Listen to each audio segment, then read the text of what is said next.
Welcome to a new series in Parasha Plus on Ibn Ezra in the Parasha.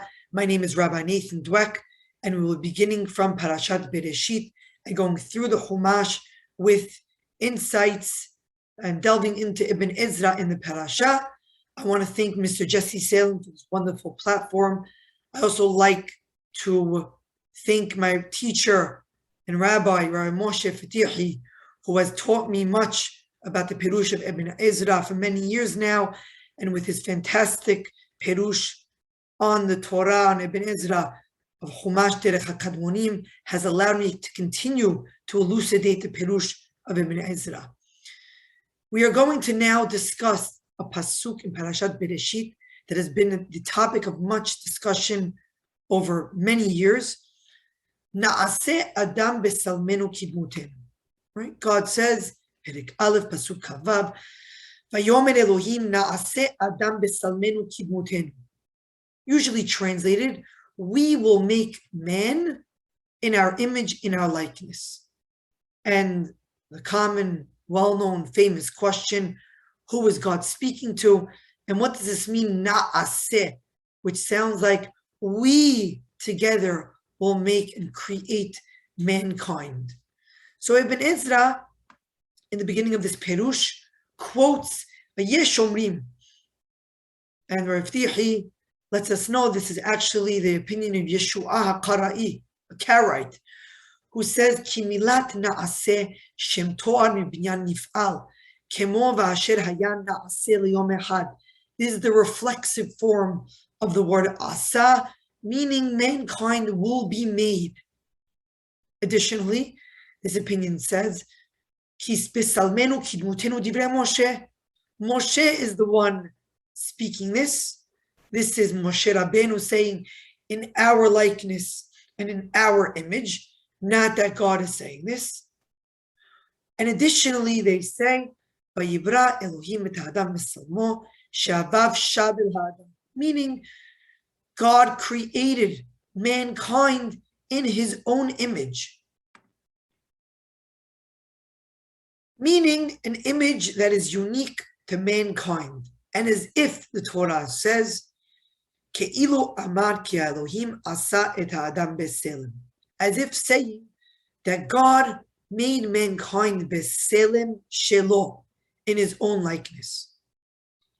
Ibn Ezra refutes this opinion. V'zeh perush haser lev. Ki haya harishon ra'u liyot ken, vayomer Elohim yehi na'aseh adam. That all this does not make sense grammatically, because the Torah should have said them, Yehi na'aseh adam, right? That mankind shall be made in his own image, besalmo, not beselem Elohim. Uma ta'am yesh ki shofech dam ha'adam ba'adam damo yishafech. Torah says that one who spills the blood of mankind, he himself will be killed. What does the Torah say? Ki beselem Elohim asa et ha'adam. So the reason given there is because mankind is created beselem Elohim, in the image of God. Because otherwise, gam lechol nefesh chaya selem. Any animal or living creature has a selem, has some sort of a likeness or an image or something unique. In that way, maybe for animals, their specific likeness. So the pasuk makes no sense by saying, Ki beselem Adam nivra ha'adam. Pasuk is clearly indicating a high level of the fact that mankind is created with a special likeness, the likeness of HaKadosh Baruch Hu. Now, what does that mean?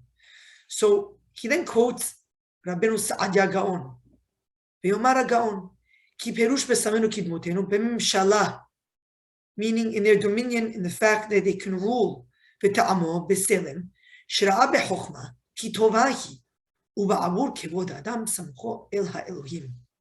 Meaning the fact that the honor of mankind is similar to God in that way, and the fact that mankind can rule over others, as we see in the Pisukim, as we see in the next part of the pasuk. We'll go back to the pasuk and what it says. V'yirdu bidrat hayam, let them rule over the dagim of the yam, and the off and the shamayim, the birds and the animals, and anything that crawls and roams the earth. So we see here that mankind rules in that way that God rules as well, and has dominion as well over others.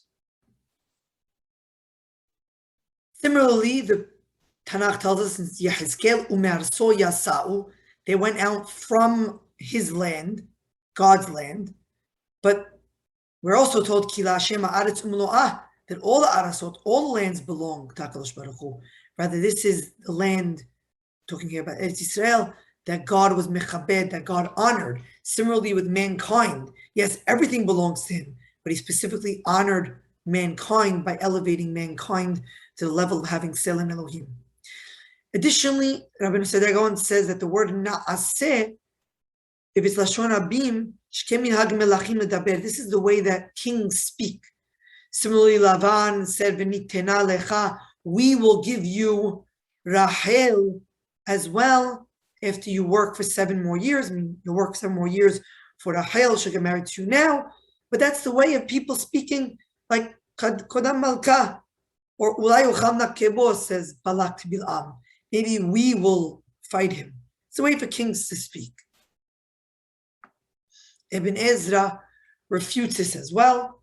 Not going to go through every detail of this, but he essentially says that the proofs, the grammatical proofs, that Na'aseh Adam, the plural is the way that kings speak, quoting from Lavan, quoting from Balak, quoting from Daniel, that all of that is not what Rabbi Nosson thinks. Rather, V'nitena lecha is the reflexive, she will be given to you. Nakebo is the shem po'al, Ulayachol nakot bo, that we will not that we will, that it will be attacked, or that it means me and my machaneh and my camp. And Kodam Malka is Aramaic. And Daniel's not talking with Nebuchadnezzar in the ways of Melachim, because Nebuchadnezzar was the Melech, not Daniel. What Ibn Ezra says finally is, here's my opinion. Ve'ata afaresh. Da. Ki kol ma'aseh bereshit lichbod ha'adam nibra b'mitzvat Hashem. All of Ma'aseh Bereshit was for the honor of mankind.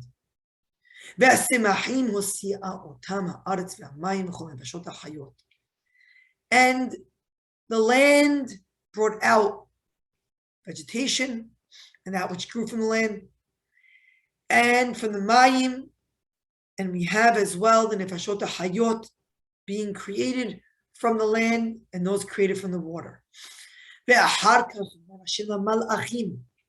Na'aseh Adam, being God speaking to the Malachim, to the angels, and saying, Na'aseh Adam, Anachnu nit'asek bo, we will deal with the creation of man, Velo hamayim ve'haaretz, and not the water and the dry land.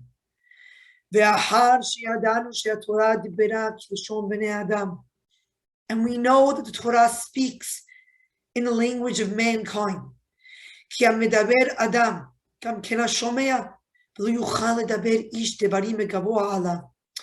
Mankind can't understand that which is too much above him, or that which is under him, too low in terms of comprehension. Rak al derech demut ha'adam, rather in the wavelength of that which a mankind can understand. V'chen amar pi ha'aretz, Torah says the mouth of the land opened up. There's no mouth of the land, just the way mankind speaks. Yad hayarden, the edge of the Yarden, doesn't have a yad. Berosh afrot har pebel, ve'halila halila liot demut Hashem, ve'chen amar ve'el mit tedemu yuniel. It can't be Selem Elohim. Literally means the physical image of God, because God doesn't have a physical image, as we see. Ve'el mit tedemu yuni. Who can I be compared to? Rather, what does this mean?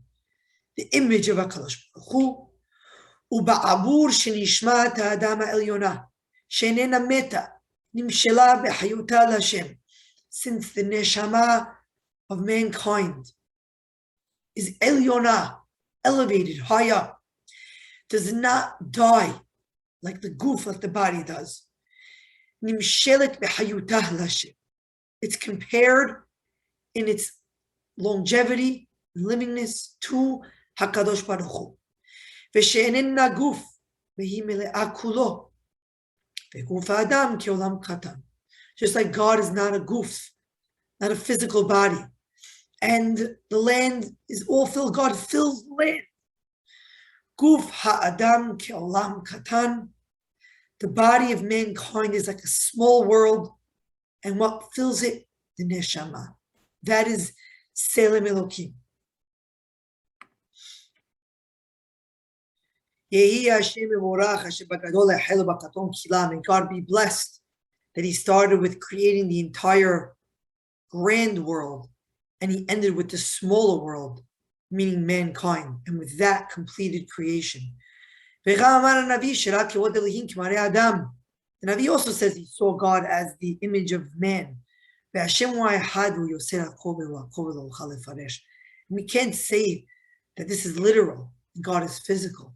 Rather, again, that mankind's neshama, and the fact that it is ever existent, similar to HaKadosh Baruch Hu, and the neshama of a person, right, fills up mankind, fills up the goof of man, and is not mankind in its livingness, is not really the physical part, it's the neshama, it's what is ever existent even in the next world.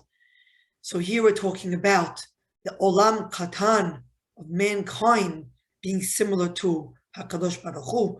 And with that, Ibn Ezra explains the essence of the idea of Na'aseh Adam V'Salmenu Kidmotenu. Thank you so much for joining us for this first episode of Ibn Ezra in the Parashat with Rabbi Dweck. For more classes, visit TanachStudy.com. Baruch Adonai Le'olam. Amen ve'amen.